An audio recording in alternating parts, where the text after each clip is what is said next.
Konnichiwa! This is your Tita Mo in Japan. And welcome to my vlog.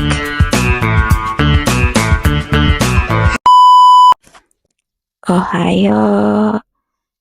April 16, 2024, our first day of school. Siyempre, itlog is life. At mawawala ba ang outfit check? Pack. Yan, ganun. And then, pumunta na kami ng baba. Yan po yung parking area namin sa baba kasi nasa second floor yung apartment. And then,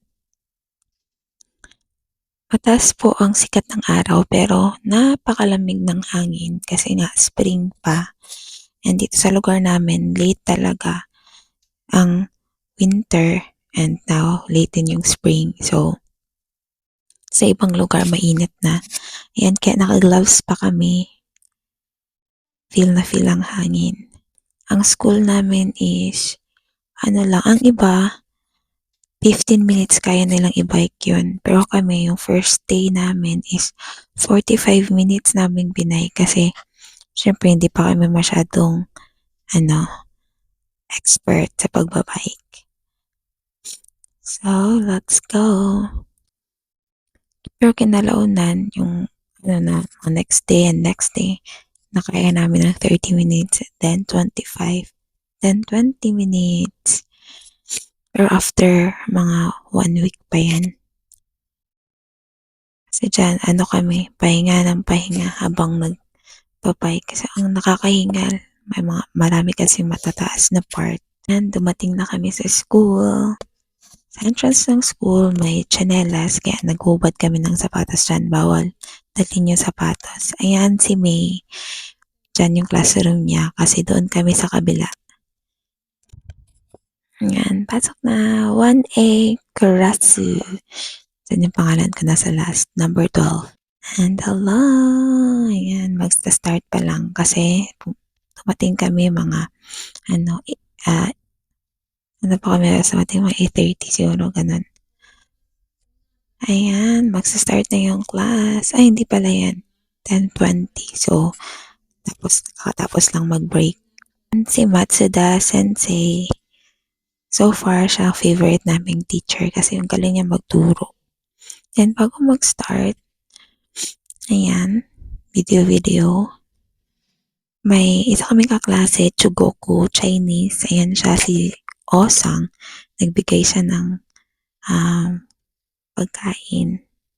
Yan parang, kasi sa Japan, ganun. Ewan ko rin din sa China kung ganun. Kasi nagbibigay talaga pag mga bagong kilala or bagong lipat ka. Ayan, nagsabi sila sa amin na uulan book. And yan, tapos na yung klase, pinalik na naman yung aming name tag. Pero nga, yan, dapat yung break time yan, na mali lang ang aking editor. Yan, doon kami nagme-merienda. And ayan, pauwi na kami. Bye-bye. And nag-change sila ng mga sapatos. Mga kaklase namin, ayan, Chinese, may Vietnam, Myanmar, ano pa ba? Nepal. Yung mga kaklase namin. Ayan. Change shoes. Kasi aalis na. And another hangak. Kasi magbabike na naman. Bye-bye. Dyan yung classroom namin. Sa loob. And let's go. Si Tin and May. Parati kaming naiinis sa parking area kasi may mga dumidikit na bike. Ang hirap ilabas yung bike. And then kasi uulan bukas, sabi ng aming weather forecast, kaya bibili kami ng raincoat. Punta kaming Lawson Convenience Store. And dyan, pero hindi kami nakabili dyan kasi mahal yung nila. Syempre kami, nagtitipid. Pumunta kami ng Daiso and sa Daiso kami nakabili. Ayan na. And hanggang doon lang guys. See you on my next vlog. Thank you. Ayan. Ito yung mga tanawin nung papunta kami sa school.